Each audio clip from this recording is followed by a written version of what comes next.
Everything Celtics, everything NBA. Check out the latest episode of Hold My Banner. Ante Campbell and I run through Caitlin Clark being named the Times Athlete of the Year, what it means for her, but also her treatment in the media. Plus, what's up with the Warriors, and if the 76ers should trade Joel Embiid. That's Hold My Banner. Catch new episodes wherever you get your podcasts, Spotify and Apple. New episodes dropping every week. Now let's get to Boston Has Entered the Chat. All right, you guys know the sound. You know what it is. It's Boston Has Entered the Chat, and back in the chat studios, Annabelle Hasselbeck. AB, good to have you back with me. Thanks. I'm happy to be here. How you doing today? I'm good. It's winter now. I know I was joking about it earlier on the chat shows, but excited for Christmas. I haven't really pulled out a ton of Christmas music. Me neither. Which is strange. I don't know why I haven't had that thought when I was driving here, so that's my next big thing. I honestly don't ever go Christmas music route, but I'm not like a Scrooge. I just don't. What's like the normal timeline for you of like, all right, let's bring out the Christmas tunes? I guess right now, like what are we almost a week out? What is it, December 18th? That's kind of late. I feel like people are gonna ridicule that. So I wish I would have started listening to Christmas music earlier. That Justin Bieber Mistletoe album is just so good. I know you're gonna laugh, but I've loved that album since I was in like middle school. I just love the reminders whenever I'm hosting with you of like how much older I am, or you like go to Justin Bieber. I go Mariah Carey. That's still good. Oh, okay. I'm not that old. She will. That song will be alive for the end of time. Okay. As will J Biebs. Yeah. And the Mistletoe. That's true. All right. I like it. So no Christmas music yet, but we got packed show for you guys. We'll go through what's trending, including Mike Vick might be the latest former NFL legend to become a head coach out of college. Dan Campbell, man, going on a rant and a half about his decisions and the teams for the Lions' outlook after dealing with injuries and losses. Jerry Jones talking some diet. You know, I always love to talk food, especially what he had to say about preferring squirrel over raccoon. We give our power rankings as always. We do on the Wednesday episodes of the chat. And Conor McGregor might be getting back in the ring with, you guessed it, Logan, Jake Paul, whichever Paul brother, and all that. But let's get to what's trending. You guys know the deal. 3-minute timer. You'll see it on the screen. If you're driving, listening, going out for a run, and listening to the pod, there will be a loud buzzer at the end, just letting you know that we need to move on before our producers want to kick our butts. But let's start with this. Sacramento State and Norfolk State both have been interested in hiring Mike Vick as their new head coach. Now, we've seen this before. Obviously, Deion Sanders with Jackson State. Ed Reed was a coach at Bethune-Cookman. Eddie George right now having a very successful run with Tennessee State. Now it's Mike Vick, and especially Norfolk State and his home state of Virginia having a lot of interest in him. What do you think of this? The most recent former NFL star now getting into coaching. Yeah, well, you kind of named it, and I would categorize this as the Deion Sanders effect. Yeah. A little bit, right? What he has done with Colorado, turning that program completely around, and really just bringing in the hype, right? He might have not had a lot of coaching experience. Mike Vick, I couldn't tell you what his coaching experience is, but when you bring in a former player who athletic directors probably think, hey, they can see eye to eye with the player, they know what they're going through, and they are that big name. They do have NFL experience. Yeah. Pro Bowl experience, right? All the things. And so those players, those young college kids, now with NIL and the portal, they kind of want to gravitate towards that. So I would call this a similar trend that we might see following Deion Sanders and what he's done in Colorado. Yeah, it's the big swing that like a Norfolk State has to take as well. Like he's met with the university president, the athletic director, since they moved up to the FCS in 1997, I believe. They've only made the FCS playoffs once. So this is a program that needs a big swing. That's what you get with the Jackson States, Bethune-Cookmans, the Tennessee States. Their shot at like being relevant and making a big push as a program is landing someone like this. I like what you point out about Mike Vick, especially with Norfolk State being in Virginia. That's where he grew up. That's obviously where he played his college football when he took Virginia Tech to a national championship game. Like unheard of heights for the Hokies. He still probably resonates so well in the state of Virginia. And college football, even now in the NIL time, it's still about recruiting and it's getting interest from guys. The same way Deion Sanders got a Travis Hunter to flip to Jackson State. Maybe Mike Vick has that same effect on getting those big in-state recruits, especially in Virginia, because he's not that far removed from being at like the height of the NFL, one of the most electric players we've ever seen play in the league. That still resonates with recruits, I believe. And not just the in-state recruits. It's like the in-state locals, the donors, the fan base, the people who live there and want to represent these schools. And just the hype that's bringing. Like, I can't even imagine now. It's a different situation, obviously, with Bill Belichick because he is a coach and has coaching experience, but the hype that he's brought to people in all of North Carolina, right? Like very remote UNC fans, I bet you right now they're all diving in and they want in on UNC. And so when you bring in someone of that hype, of that level of NFL experience, I really do think all of Virginia is going to want to get in on that program. I like that point a lot, and I agree. It is. I mean, college athletics, it's a business. It's getting donors, it's getting boosters, especially now in the NIL era, where if you want to recruit, you need to land them, and you need whatever amount more that you need. That's when the donors and the boosters come in. It's all about raising funds, improving the resources, improving the facilities. He certainly can do that for the school. I think it's cool. I mean, he's a former quarterback. One of the best athletes we've ever seen. There it is. One of the best athletes we've ever seen on the gridiron. For him, I'm excited to see him as a coach. A quarterback, they do it all, so I'm excited to see him leading a program. All right, going from a guy trying to get into coaching to one of the most polarizing head coaches in the NFL. Dan Campbell made his normal appearance on 97.1 The Ticket out in Detroit, and coming off their loss against the Bills, coming off that loss where he decided to onside kick it with 12 minutes left in the game and down 10. Well, Dan Campbell had to say this. We'll let you guys hear it. You know what happens is, you win 11 in a row, and you lose, and then the sky falls. And I hate to say it, but we're not going to be able to win 11 in a row again for the rest of this season.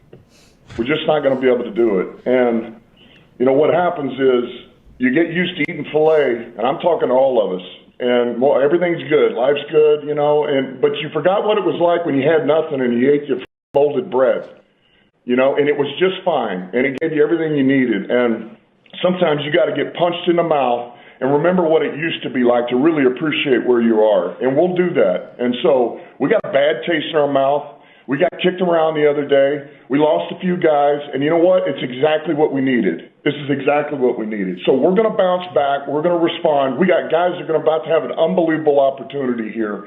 And we will play the game any way needed to win. We still got a good offense. We got plenty of defensive players. I can go rattle them off right now. We're going to put the best 11 on the field. We're going to freaking cut it loose. We're going to play with our special teams. And I don't give a crap if we got to win by 1 point for the rest of the year. That's what we're going to do. And I'm going to be happy about it. We come out of the game with 50 yards of total offense and we win by 1, you're going to see smiles on my face. I promise you. All right? If it's the other way defensively, we give up 700 yards and we win by 1 point, you're going to see a smile from my ear to ear. All right? I can promise you. So we're going to find a way and we're going to get it done. I would love to have Dan Campbell as a guest on the show. I'm going to run through a wall. It's every time. Awesome. It's a 4-letter words, which are some of my favorite words. It's how fiery he is. And I agree with him to the point of they won 11 in a row. And it's important for when teams lose, I believe, at the end of the season. You get humbled. This is only their second loss of the season. The first they've had since they lost in week 2.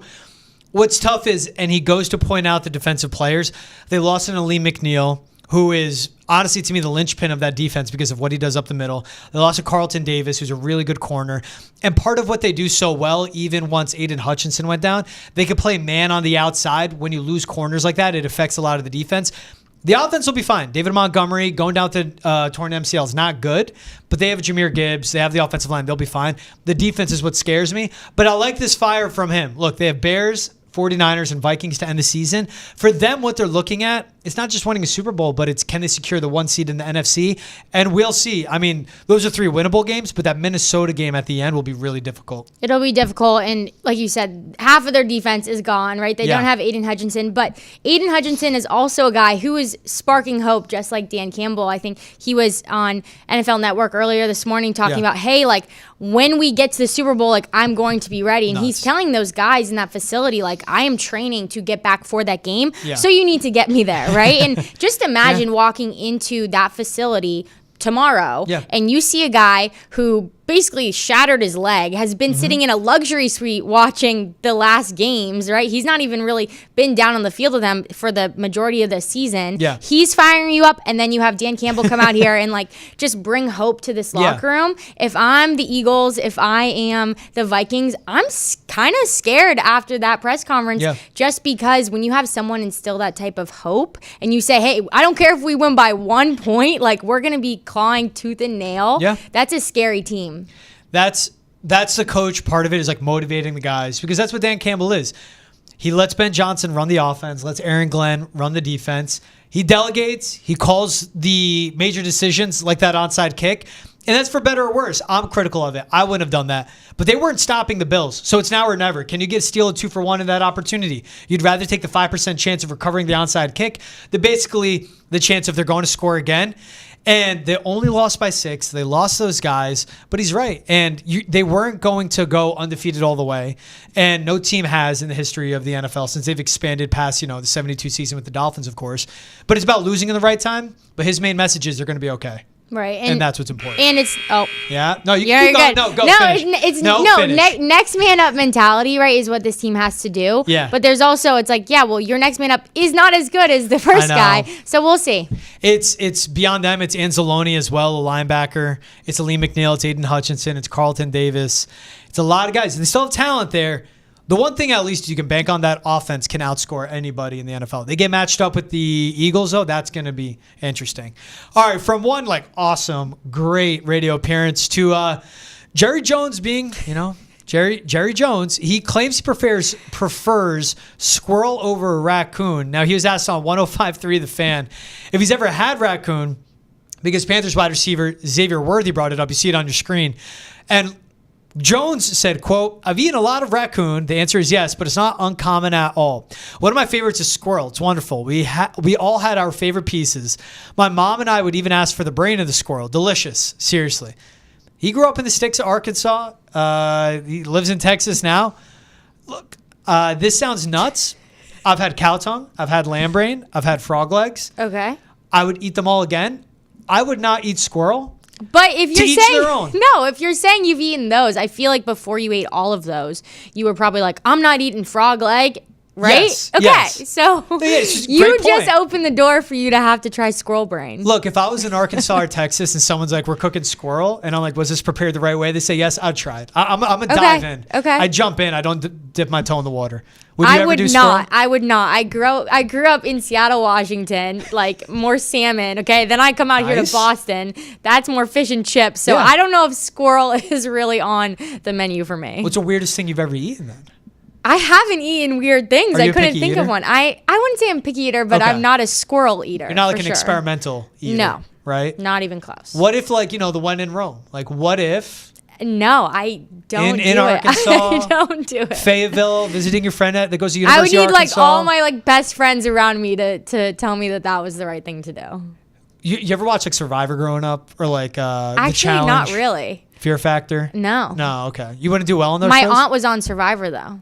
What? Yeah. How'd she do? She did pretty well. I love that show. Got to almost the end, yeah. No. Yeah, I actually never seen the episode or the season. Dude, you need to watch that season. I know, I got to find it out. Find out what season, Elizabeth, I need to watch don't worry, it. I got you. I'm All right, cool. I'm gonna I'll go be watch rooting it. for Elizabeth. But you're a D1 college athlete. You're obviously a competitor. What about if you're in that competitive setting? You have to eat this squirrel brain to advance. If it was cooked, I would probably eat the squirrel brain. Yes. I just can't think of a squirrel. When I think squirrel brain, I think of a raw. Yeah, I don't want to. We're not going to get into that. I don't think it would be that filling either. No, do you know how big squirrels are? It's the size of our phones, pretty much. And that's protein, maybe. Yeah. Frog legs, it just tastes like chicken, just very tough. A lot of protein. Yeah. Well, I think Xavier was talking about the raccoon, right? Yeah. And when I was thinking about the raccoon, I would not eat raccoon. If you've ever been to upper campus at Boston College, that's where the freshmen live. The raccoons at BC's upper campus are thick. Yeah. Those things are massive. So when I think raccoon, I'm thinking that big of an animal. They're so squirrel to raccoon, very different. Yeah. So Jerry Jones probably has a little better off. The raccoons in BC are probably dumpster diving into they whatever are. freshmen are throwing out. They're in the trash cans. It's terrifying. They're eating trash. I wouldn't want to eat something that eats trash. No, that's a great point. To your point, the salmon, that's good salmon, especially up in Seattle. It's in good waters, eating good things. I would not have a raccoon. No, not for me. All right, you want to be part of the conversation? Tweet at us using the hashtag NesonChat or email the chat at Nesson.com. Email us the craziest thing you've ever eaten. That is the chat at Nesson.com, or use the hashtag NesonChat to join the chat.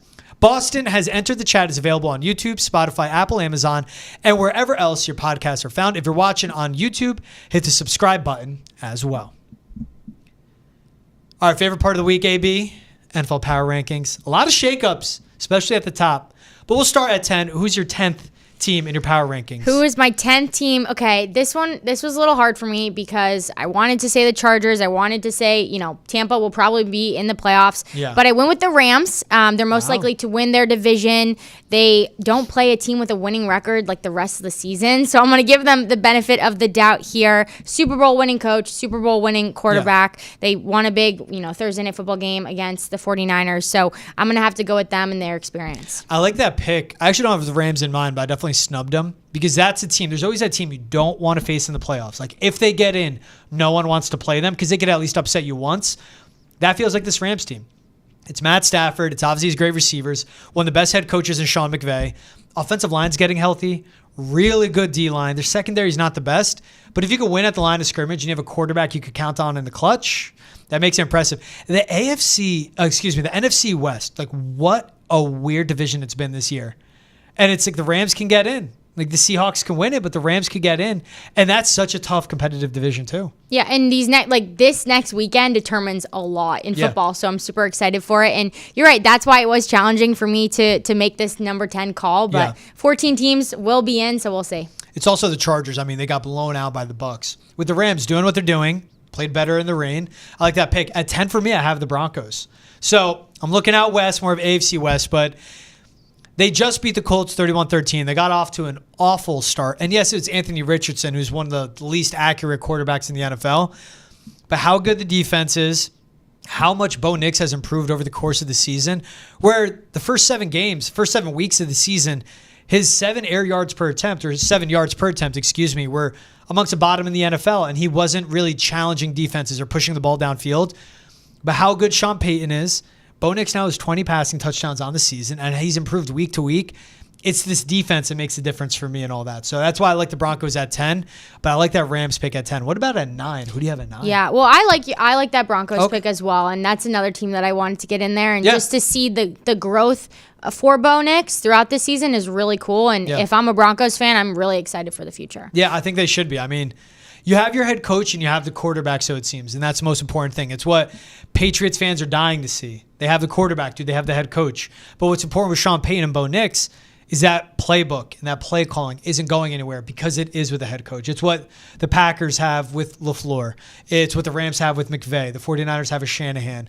And it's with whoever hires Ben Johnson, they'll have potentially the Bears. We'll see. So who's your 9 team? We'll see. Number 9, I got the Commanders. Nice. And Dan Quinn has a defense playing very well. This is more of the surprise team of the NFL. I don't think anyone was really talking about them in preseason to be one of the best teams in the league right now. And mainly because of Jaden Daniels and what he's done.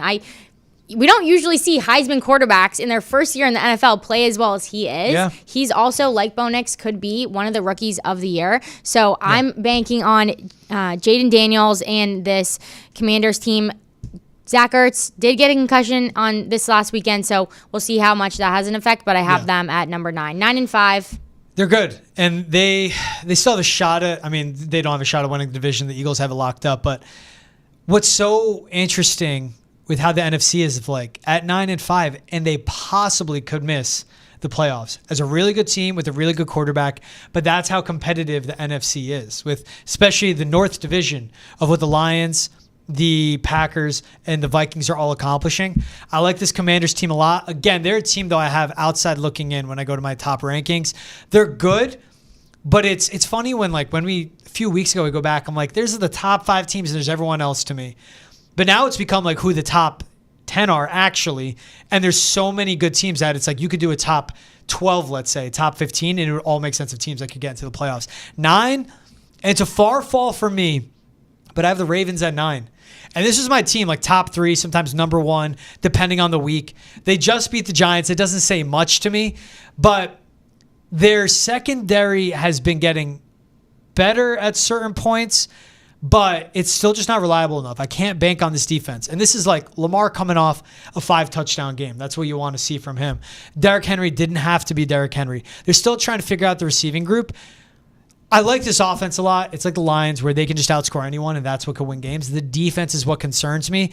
So I have the Ravens. I feel like they're low at 9 for me, but it's still, I think, highly of them. So I'm selling low, but I'll buy high on them later in the season, which wouldn't be a good business maneuver on my part. I'm only going a little higher with number 8. I do have them next at number 8. I have the Ravens. And really, for the same reason, Lamar Jackson coming off of the 5 touchdowns and one of his best rushing games as well. And I think that's props to his mom for shouting him out. I'm pretty sure his mom called him before that last game and said, hey, you need to run more. And so that's what he did. And he had one of his best rushing games. And so I believe in Lamar Jackson. I believe in John Harbaugh. Zay Flowers, Boston College guy. Yeah. So I'm banking on them. They have this big game against the Steelers that, will really determine who the winner of the division is. So we will see. But that's why I have them at number 8. That showdown, especially for the Steelers, coming off the loss against the Eagles, where the Steelers, they have their playoff spot locked in, but that division is up for grabs. Again, that's another one with the Steelers have 4 losses, the Ravens have 5, and when the Ravens are 9-5, the Broncos are 9-5, and the Chargers, who you alluded to, they're 8-6. What's insane is that if they lose to the Steelers, depending on how everything else falls, like they could get bumped from the playoffs. One of the best teams in the NFL. But that's how competitive it is in the AFC. So I love the parity and like the high quality teams we're getting all over, where it's not winning teams at the top and everyone else is like limping into the playoffs. That's how competitive it is. The team that they will be facing, the Steelers, that's who I have at 8.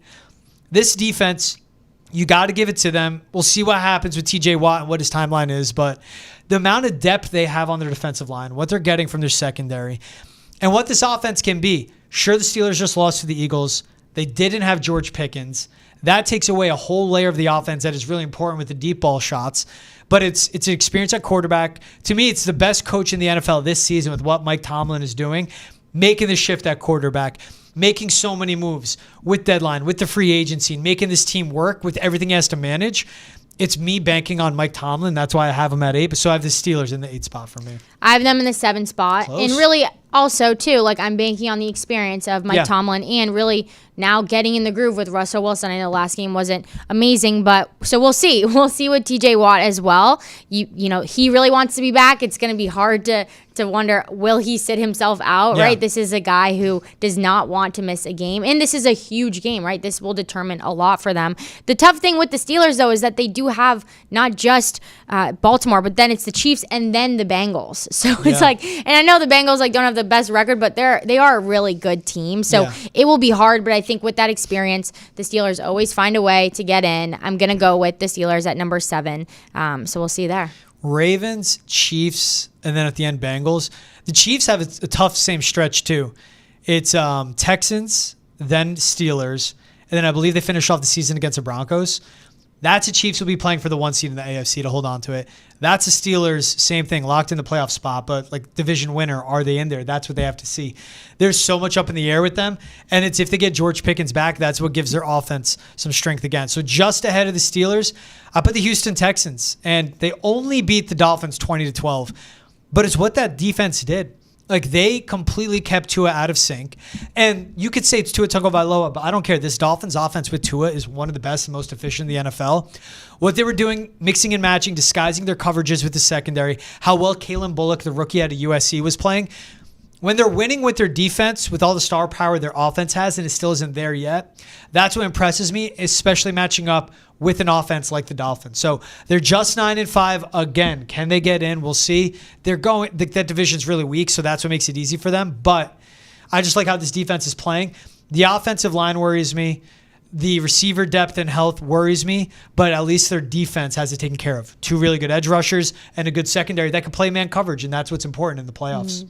I went with a team who was a little bit harder of a track to win their division in the Lions and the Vikings, so I went with number 6. I have the Packers. They're 10-4. They are underrated because of their strong division, but they just played a great Sunday Night Football game against Seattle. They had like a drone light show at that football game. Seattle's a very hard place to play when you're an away team, you're an away offense, but Jordan Love did a great job. Jeff Hafley has the defense on lockdown. It's a very aggressive and really intense defense. And really, they only have one hard game left in Minnesota. So I'm going to give it to Green Bay at number 6. That's what's insane is Green Bay's 10-4. They're the 6th seed in the NFC.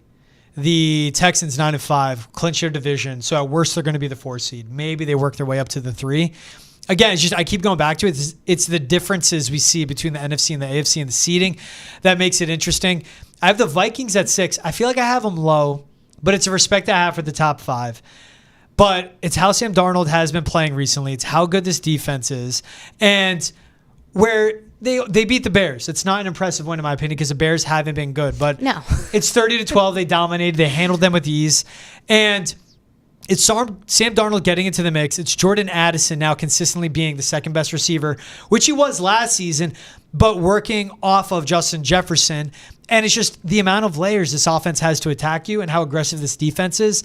I think Minnesota should be top 5. I have them at 6, though, and it's because of how highly I think of my top 5. This Minnesota team, though, with Kevin O'Connell and Brian Flores, again, that's a team I would not want to play in the playoffs. No, they're no joke. And there was that moment there when J.J. McCarthy went down that everybody was freaking out, right, about the Vikings. How is this going to go down? And now look at where they are. And in the most competitive division, they're only 12-2. That's what's insane to me. So, hey, you want the latest on the Patriots and the NFL? Drake May needs help, and we discuss how he can get it quick on Nesson's football podcast on Foxborough Rush. That's available on YouTube, Spotify, Apple, Amazon, and wherever else podcasts are found.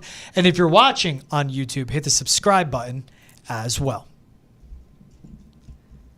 All right, as we get into power rankings, now top 5. Who's your number 5 team? Here's my number 5. Oh, okay. I really wanted this team higher up because they're literally the hottest team in football right now, the Buffalo Bills. But if we're going by records, that's kind of how I did my 6 through 10. They're 11-3, the Buffalo Bills. They've only lost 3 games. Yeah. But we have teams that have only lost 2 games. Absolutely absurd. So I'm gonna go with the Bills. Josh Superman Allen. Sorry, I should say he probably will get a unanimous MVP vote. The Bills just beat a really good Lions team in Detroit, and I know they're banged up, but still, that's a feat. The Bills Mafia, this is a fan base, and this is a team that's Super Bowl or bust. It's not a group I want to mess with, and there's a new sense of confidence in this program.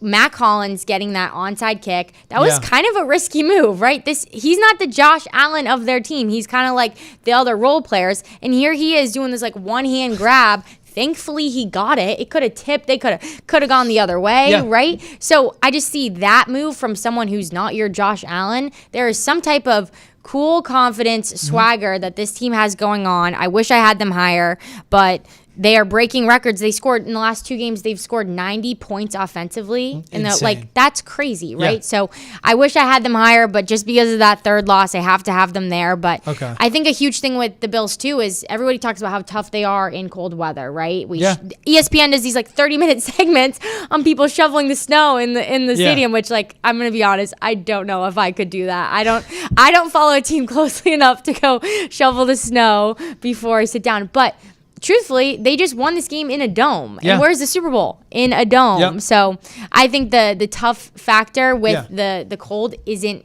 as big of a deal as people are making it seem. It'll matter in the playoffs, but if they get home field, which they can, then it'll be important. To your point of it being in a dome, it's going to be in New Orleans. And the dome they just won in was Detroit's. They came out, dominated Detroit. Detroit couldn't stop them. They did what the Lions do to everyone. They did it themselves to Detroit. I think that's so important.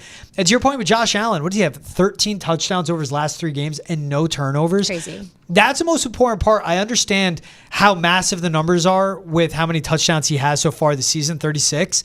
But he only has 5 interceptions. And what was always his knock? Superman, does too much, too risky with the ball. He only has 5 interceptions. I think that's so important. I don't have the Bills yet, though, because I have the Packers at 5. And that's where the same thing, if we see this uptick in the play from Josh Allen, to me, it's the Packers beating the Seahawks 30-13, one of the most difficult places to play in the NFL. It's their red zone offense, though. They're finishing drives. It's how many ways they can hurt you. And it's winning in different ways. Is it Josh Jacobs on the ground scoring 3 touchdowns like we've seen? Or is it Jordan Love making big-time throws, especially later on in the game, where he's still isn't even close to being great. A lot of throws off his back foot. His mechanics aren't there. But his pure arm strength, his pure talent, and playing in a Matt LaFleur system is what I believe in. And as you said with the defense, with Jeff Hafley running it, how aggressive this Packers defense is, how talented they are, but how aggressive. If you keep giving your offense extra opportunities like they do, I think that's so important, especially with an offense that's this good. This Packers team, they're legit. I really like them. This is the 3rd team now I'm saying it about, but they're the team of, if they get in, I wouldn't want to face them. It's the Rams, It's the Vikings and it's the Packers. The NFL stepped it up this year. A lot of parity, really. a lot of upsets we should see. Really. Who do you have at 4? Who do I have at 4? I have the Vikings at 4. And again, Good like spot. I would think the Vikings like to be not 4, not that even. I'm saying like not that low. They're 12-2, but similarly, like Brian Flores has the defense playing so awesome. They're not only like just blitzing aggressively, but like just disciplined defense, right? Yeah. And obviously, you have Justin Jefferson, one of the best tight ends in the game. He had a really cool shout out to Randy Moss in the Monday Night Football game. That was really awesome. So you can just, even adding that factor on it, now there's a whole new element of something to play for this organization. And kind of like we touched on before, this was a team that looked like, oh, shoot, we just lost the quarterback we drafted, and Sam Darnold became one of the biggest surprises in the NFL. He was, people were talking about him being an MVP earlier in the season. And so I think this is a really cool, almost Cinderella story for the Vikings. So that's why I have them at number 4. And yeah, really just riding on Sam Darnold here. It's Sam Darnold running that offense. They still run the ball and how good the receivers are. Again, and that super aggressive defense that is great at disguising. And they have to me, they have the best coordinator tandem in the NFL as well. So I have the Lions at 4. I've had them at 1 all year long. And they only lost by 6. As you guys know how we open up the show, they have one of the best head coaches when it comes to motivation. Only 2 losses. I'm going to hire him for getting me up in the morning. Honestly, that'd be a great alarm clock. Like if coaching doesn't work for him, just pre-record alarms in an app, and that's what wakes you up. Pretty great. Or even like driving into work, you battling through traffic, you have Dan Campbell coaching you. If it takes me the last minute, whatever it is. That was good. They losing Alim McNeill, who plays defensive tackle for them. Yes, he's still DJ Reader, but losing Alim McNeill after you've lost Aiden Hutchinson, he's so important at creating pressure up the middle of the pocket and blowing up run plays. And then again, I go back to the Carlton Davis where when Hutchinson went down, I thought they were screwed. They go out and get a Zadarius Smith. They can still rush a passer, but they can play man defense on the outside and man coverage, I should say, with the corners. That disrupts all the timing, and you could keep up with the lead receivers. But when a Davis goes down, you can say it's next man up, which I understand the NFL is, but like you said earlier, like the next man up to this point aren't those same guys. This offense has everything it still needs. Losing David Montgomery is tough. You're losing the Thunder Tier Lightning in the run game and a guy that's so good in short yardage and goal line situations. But the defense, you at least need to get stops and you at least need to limit touchdowns. And I don't know how well the defense can do it at this point. Injuries matter. The NFL is a war of attrition. And that especially matters in the playoffs. With the Lions getting hit and decimated by this many injuries, I think it's one too many. So I'm talking about them like their season's over. That's why I have them at 4. So I do need to check myself a little. Well, and everyone's saying that, right? And it makes total sense because you did lose the majority of your defense and a lot of your star players. But I don't know, maybe it's just that I love that motivational speech, but I have them at number 3. They are 12-2. They did win 12 games this season. And I think there is something to be said about when you have people go down and you do have to have that next man up mentality. Something has to change, right? You can't your game plan can't be the same. You can't expect someone to fill in a role the exact same as the starter did. So you have to get creative. So it's going to really, I think, come to how creative can Dan Campbell and the Lions organization be with what roles need to be filled. Maybe someone needs to, split 2 tasks that they were supposed to do, study the game plan differently, get creative. I know just for me and my own lacrosse experience, we had our senior captain on defense, our defensive leader, go down literally the game before the national championship game my freshman year, and we had 2 girls play her role basically when we had to play that game. One person did her more defensive roles, one person did her other more offensive roles that she had as a defender, and that worked. And so I think it could be a situation here where the Lions organization with the next man up have to get creative and how are we going to fill these holes? And with Aaron Glenn, he'll have his work cut out for him. But it's similar to what they did with Aiden Hutchinson. Now they found someone via trade. Maybe they find something via free agency. Maybe they figure it out. Or to your point, the people already on their roster, they figure out how to split up duties, especially in the coverage of Carlton Davis. And look, everything I said about them, I still had them 4. You having them 3, I completely see because I was torn. I feel worse about my 3 than I do my 4. I have the Chiefs at 3. Ours are pretty close. We're like you, me, right? you, me. And I have the Chiefs at 3. They beat the Browns. They were gifted by many, many, many Jameis Winston interceptions. But this defense, and again, when I say I think the Vikings have the best coordinators, yes, he's a head coach, but with the Chiefs having Andy Reid call the plays, which Vikings have Kevin O'Connell, their head coach, and Steve Spagnuolo calling the defense, like they have the argument of best coordinators in the NFL. They just seem to get by. They still don't seem right. The offensive line just hasn't been good all season long. But they have Patrick Mahomes, and they have a good defense, and have just been burned way too many times to count him out. He is the guy, and it's like the separation factor of like Josh Allen and Mahomes is any moment, any situation, who can you count on? You know that's Patrick Mahomes. You don't care how many cards are stacked against you. Josh Allen is now like 1B in the NFL as a quarterback this season, but Mahomes is that guy. He's that difference maker. He's that Tom Brady. I have him at 3. I don't feel great about it, but then any stress or worry I have about them is quelled by Patrick Mahomes. I think you said, I've been burned too many times to not have him out. What did you say there? Yeah, to count him out. To count him out. I've counted him out, and I've been burned way too many times. But I feel like, and I think a lot of people feel that way, right? They're like, the Chiefs again, but like, yeah, they're number 1 again. Yep. So somehow, some way, they're making it happen. It's probably the Hallmark movie magic that they're getting. They're getting a little extra something there. Yeah, they're getting the big push from all the big studios, right? Yes, they are. Are you going to watch that? I did watch it, actually. You watched yeah, the it Chiefs was really Hallmark good. movie? I'm not going to spoil it for anyone, but if you like Hallmark movies, you would like it. But also, like, if you're an NFL fan, when do you watch these like Hallmark movies? You don't really see logos. Everything's a little off-brand, right? It's super fairy tale, but they have in like Andy Reid's in there, Mrs. Kell, people. There are people who are in the movie, and they do bring you into Arrowhead Stadium. So that would be my plug. It's pretty good. Dumb question: where do you watch Hallmark movies? On the Hallmark channel? DirecTV. On the Hallmark channel. I'm a cord cutter. Okay, George clearly does not so there'll be a watch place. movies. I have never watched a Hallmark movie in my life. Not at all? Just, again, I'm not a Scrooge. I just choose not to. Okay. I'll watch Elf like 5 times. Okay. Elf is good. Right? I'll give you that. Hey, this is your homework. 1 Hallmark movie tonight. They're on every single night. One tonight. 1 tonight. Okay. Half of 1 tonight. Okay. I will. No, I got you. They're pretty good. I got you. Who do you have it to? I have the Eagles 10-2. They've won 10 in a row, and I can't really argue with this. I know there was a little bit of drama between quarterback, wide receiver. Then we had a little more drama on the sideline with head coach and defensive coordinator. But I think this team has settled it. And sometimes when the media is blowing things up, that's actually an opportunity for your team to band together. And that's really what they did. They have A.J. Brown, Devontae Smith. They have the easiest remaining schedule out of the NFC teams. I think they play Washington, Cowboys, and the Giants. Yeah. So I'm going to give number 2 to the Eagles. They should sweep that and finish with 3 straight wins. And that can get them the 1 seed in the NFC, which I think is huge, with the Lions dropping a game where the Eagles are at. My number 2 team is the Bills. I want them at 1, but it's because I have the Eagles at 1. But the Bills have been fantastic. Yes, they have 3 losses. But I got through of like how clean of football Josh Allen is playing.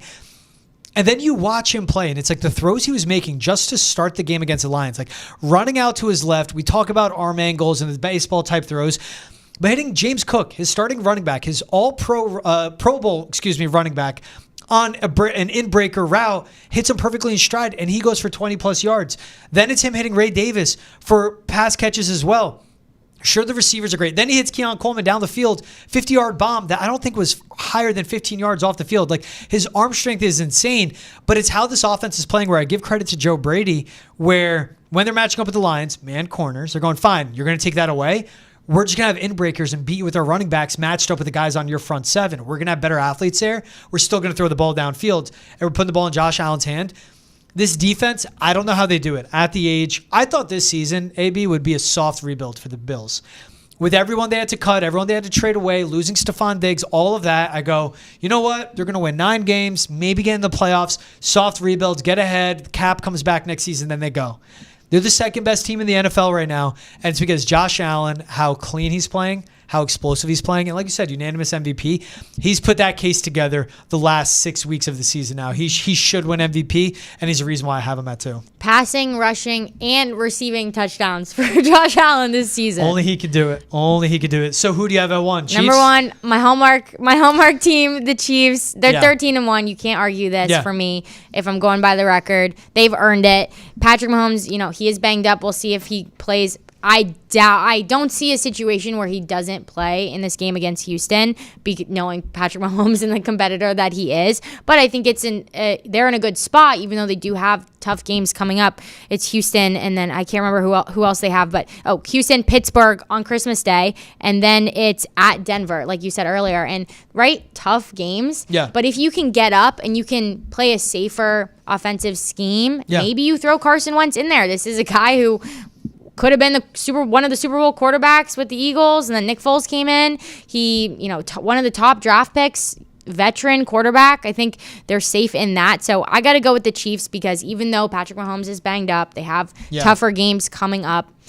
Patrick Mahomes has played when he's hurt, but he's also played well when he's hurt. Yeah. The Chiefs team is just so compelling to me, and if 15's on the field. And look, say he doesn't play the rest of the season. Carson Wentz is a backup. We've seen backups in Andy Reid's system come out and still win games. They just have such a tough stretch in front of them with the Texans, the Steelers, and then the Broncos. They just need to go 2-1. Just drop one of those games, and they should get the 1 seed in the AFC. If they lose 2 and the Bills win out, then we can see that change happen. My number 1 team is the Philadelphia Eagles. I mean, this is the best defense in the NFL. And just as much as I praise Josh Allen for how clean he's playing and take care of the football, he was one of the worst with the football in the first 4 games of the season. Now on their 10-game winning streak, he's only turned it over 3 times. And in a game with the Steelers where you thought it would be a AFC North-esque matchup, 2 really good run games, 2 really good defenses, he threw for 290 and 2 touchdowns, getting A.J. Brown involved, getting Devontae Smith involved. When he finds a sweet spot of being aggressive but also smart with the football, like that right in the middle that's perfect, and adds that extra level and layer to the offense, that's when the Eagles are good. But to me, it's about the defense. They are the most efficient. They don't give up more than they should. And yes, the Steelers team was without George Pickens. They held Russell Wilson, who's been averaging around like 287 passing yards per game, to under 150. Mm-hmm. They just took a good Steelers offense and just made them look completely out of sorts. This Eagles team is just so dang good. Yeah, and Wilson had been playing pretty well up until then, right? So they kind of stopped his role. And this is December football is really when like all bets are off, right? Nothing else mattered in the past. Like here we go, postseason. It's what they're doing, and I think if they steal that 1 seed, I was all in on Lions in the Super Bowl, but I think now, again, it's war of attrition. It's who's healthy at the right time. To me, it gets to the point of that I believe that the Eagles get back into the Super Bowl. They win it, that'd be huge, because you said it, everything they started with, like Nick Sirianni, people were getting ready to fire him, and they were off to whatever start they were, like maybe 4-2. And he could have them in the Super Bowl, so that's what's big. Before we get to the next segment, you said you wouldn't shovel out a stadium. If BC football was hosting a home college football playoff game. That's such a good point. Yes, if BC football, I would do it for BC football. And no shade to the Bills Mafia fans. Oh, no, credit to them. I want to be a Bills Mafia fan. Oh, yeah. I'm just not from Buffalo, and I grew up on the West Coast, so I can't, it's not in my blood. But I do respect it, and I would say if it was Boston College football, I would do that. In Alumni Stadium. Yes. Iconic to the BC Eagles. That's a great point. You do what it takes. Yeah. Packers do the same thing. They get like volunteers to shovel out Lambeau Field. It's awesome. It's if you live there, live in the community, it's cool. Yeah, like you're doing something to help your team, and it's cool to be in an empty football stadium like that. Hey, AB, I know you're one of the hosts of Respect Your Game. Want to tell the folks what they can find there? Yes. So from Simone Biles to Caitlin Clark to all the top stories in sports, we got you covered on Nesson's Women in Sports podcast, Respect Her Game. Don't miss a special interview from Boston Fleet's Jessica G. Girolamo this Thursday. You can find it on YouTube, Spotify, Apple, Amazon, and wherever else you get your podcasts. Fleet season's firing up. I'm always excited for that. It's fun going to games at the Songa Center up in Lowell. I've never been. I'm excited. They sell it out. It's sick. What was funny is I was going through and I was doing actually some reads for it as we're getting ready for the Fleet matchups. I kept getting to the Montreal Victoire. And I'm like, do I read Victor or Victoire? Yeah. So I had to fake a French accent. Pull your French, yeah. Yeah, I do not have a good French accent, but I could do Victoire. And then I go from there. All right, Conor McGregor agreed to fight Logan Paul in a boxing exhibition in India. Welcome to, it's almost 2025. Conor McGregor, Logan Paul boxing match. It'll be on Netflix and in India. What do you think of seeing this? Did you watch the last fight between Logan Paul and Mike Tyson? I got to see clips of it. I didn't get to actually watch it, but it kind of looked like a teenager beating up a grandpa a little bit, right? And so, like, for me, I was a little confused, and someone had to explain it to me, like, oh, this isn't as serious as it probably should be. So I think with all this hype, it really does matter. Like, are fans going to actually want to watch this? Are they going to believe that it's legit? At the end of the day, though, like, this is Conor McGregor we're talking about. This is not a chill guy. Yeah. And Logan Paul. And I think regardless of how serious it is, people are going to want to watch it. These are two big, massive names. It's sports at the end of the day are entertainment. So I do think it will actually happen if people keep tweeting about it, literally. Yeah, it's for that fight. You were right. It was a teenager beating up an old man. It was one of those, as I'm watching, I'm like, what am I doing with my life? Like, why am I at this point? You're not the only person that thought that, though. It was like instant regret the second that finished. I felt just awful about myself. This, I don't know. At least Conor McGregor's younger. He may not be in pristine shape, but neither will Logan Paul be when it comes to technicality being a great fighter. It's the same. I knew what it was, and the only reason I thought Mike Tyson would win, it was to set up a rematch. That's not going to happen. Logan Paul will win this. Him and Conor McGregor will both get the bag. It's going down in India. It's just another thing of them making money, and it's good for the Pauls doing this. I did like it. Like, good for Mike Tyson at his age, get one more big paycheck, give it to his kids, whatever he wants to do with it, give it to them. This one, I'm just like, nah, I'm not going to watch it. I can't. And we saw McGregor tweet about it where he put on X, the rumors of a bout with Topuria are false. I am in preliminary agreements with the Ambani family to face Logan Paul in a boxing exhibition in India. I have agreed. I will then seek my return to the octagon. Sounds like a movie. He knows what he's doing. And I am going to conquer the dragon at the castle. Is literally what it sounds like. It's McGregor, who's great at marketing and great at talking and hyping stuff up, and the Pauls, who you cannot deny their talent of marketing. It's them meeting in the middle. And this fight's going to be huge. It's all anyone's going to be talking about.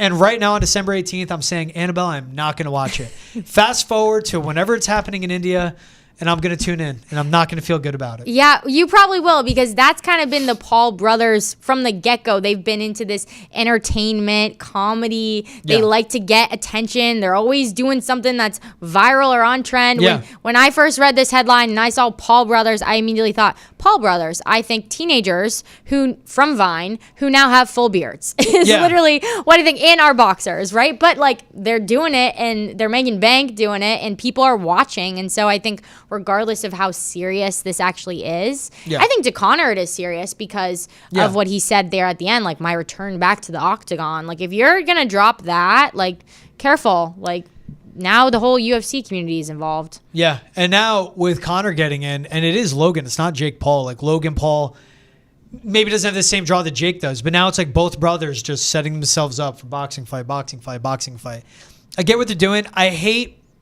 what it does to boxing, though, because you get people that are going to tune in and they hear about boxing, they hear about the greats, like the Muhammad Ali's, the Mike Tysons, the just George Foreman's. You go through and through, time and time again. But they're going to turn that on and be like, this is it? This is the sport, and it's killing it off. Like the Manny Pacquiao's, the Floyd Mayweather's, the Canelo Alvarez's, all these greats that have come through the fight game. And this is what boxing has become. It's part of its own fault, where there's so many belts and so many different winners that it's hard to keep track of. Now, this being boxing, that's a tough part. And like, that's what a lot of people are going to go. They're going to watch and go, I'm never going back to that. Boxing has itself to blame for this, though. Like, UFC's still in a great spot. Those fights are still legit and still big time, the main cards. Boxing is just in a whole different area right now. It's not great for the sport, but you can't stop it. I mean, the money's there, and people like the Ambani family, the billionaires that are going to fund it, are going to put it together. Right, and when you have that money involved, and also it might not be great for the sport of boxing, but it is grabbing a new audience. It is grabbing anyone who's following UFC, anyone who's not following UFC, and they're following Conor McGregor, right? Like, my little brother is still out here quoting, like, I don't, what was Conor McGregor's big quote after he went? I apologize to absolutely nobody. Right? Like, he has a following still, and I think even though he hasn't fought in a long time, it might not be the best look for boxing as a sport. Yeah. It's still bringing attention to the sport, and I think that's important. Yeah, it puts it on a big spot, and this happens too after like Logan Paul. After Jake Paul beat Mike Tyson, Logan Paul made sure to call out Conor McGregor. I think he even called out Mike Tyson himself too. Those are not people I would ever call out. I'd be terrified. They're just doing it. They're finding a way to stay relevant, and they're still doing it. So, would you rather eat squirrel brain or watch this fight? Watch this fight. Yeah. I think a lot of people would side with me on that. Hopefully, yeah, it's a lot more pleasant. It's also easier to find. Yeah, shorter too. Like the time of the fight. How long are? Oh, wait, what? Then eating squirrel brain? You think that would take forever? It's yeah, right. Oh my gosh, I would like. I think it would take me a long time to eat the squirrel brain. Look, that fight, I'll say, Jake Paul against Mike Tyson, that was way too long. This fight wouldn't be bad. Again, it's young opponent. The Mike Tyson one, that couldn't be over quick enough. No, but it's really about the hype, right? It's about like these tweets that we see. It's about the replies. The fun, it's about the who said what. Social it's about media, the memes, when they come face to face, right? Like it's almost that the fight is really in like the months that lead up to it, and then we all gather and we all watch or don't watch, and then we all laugh at ourselves. Yes. It's like the shame on fool me once, shame on you. Or shame on me, whatever it is. Fool me twice, shame on me. However it goes, that's what it's going to be on this one. So, yeah. If I had to start with one Hallmark movie, what Hallmark movie would I start with? Oh my gosh. Okay, here's the thing with the Hallmark movies is like they're all the same. They're all the same. Basically, like they all got the same storyline. I would say watch this Holiday Touchdown. Okay. The Chiefs one. Watch the Chiefs one. Because you're a football fan, you're a sports fan. You'll enjoy it. You get to see real life Chiefs in it. I won't give it too much. I won't give the storyline away or anything. But there's a little drama in there. There's a romance. There's stadium. The Hunt family makes an appearance. All the things. So I would go with Holiday Touchdown. Is this someone that works for the Chiefs, returns to his hometown? Do you know this? You're making this up. I swear to God. Is this it? No, this is because every Hallmark movie has the same. Yeah, well. High school sweetheart runs into her, falls in love. Close. And then he has to go back. Hometown girl running the family business. Oh. And then she starts making sweaters with the Chiefs logo, and then he's like, you can't do that, trademarks. It's like you're like freakishly close. Are you kidding? I swear I've never seen a single Hallmark It's hats. Movie. It's a knitted hat, basically.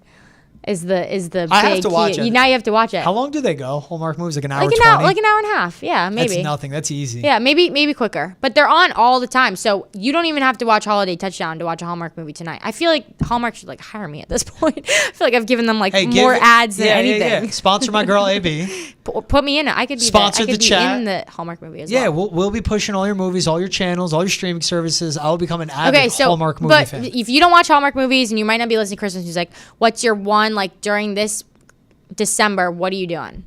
Like, what's your one? I'm so tradition excited. that I do. Oh, love walking. I don't do Snowport, but I live in Charlestown, so I love walking around Charlestown or Beacon Hill. Okay. Cup of coffee, looking at brownstones, popping into a bar, get a nice bowl of soup, get a beer. That's like my and then looking at the decorations. Okay, I was gonna say, where's like the holiday? That's what it is. Just I like being outside, walking through the snow. When the snow starts falling, walk right out of my front stoop, go to Warren Tavern, post up there all day with the Christmas lights. That's my Christmas tradition. But and no Snowport. You made it like very clear. Snowport's the worst place on earth. Why? It's just a tourist trap. It's long lines. Okay. I don't like the seaport. You have Beacon Hill. You have Charlestown. You got South End. You got good parts of Boston. You're authentic Boston. Thank you. Yeah. Exactly. That's very fair. Big gift giver too. That's my big thing too. I love giving gifts. I don't like receiving them that much. I'm not a fan, but I like just small gifts, the thoughtful ones. Good. That's it. See, I'm not a Scrooge. No, you're not. Not at all. I just wanted to know because those are my two top things: movies and music. I'll add Hallmark movies to my rotation. Good. I'm glad. She's Annabelle Hasselbeck. I'm George Balekji. This is Boston's Enter the Chat. Reminder, you want anything Celtics, you want everything Caitlin Clark, and the most recent happenings in the NBA, check out Hold My Banner wherever you get your podcasts. But as always, catch all the Nesson podcasts wherever you get your podcasts, Spotify, Apple, where to listen. If you go on Nesson's YouTube page, hit the subscribe button. You can watch them all there as well. She's AB. I'm GB. This is Boston's Enter the Chat. We'll see you guys next time.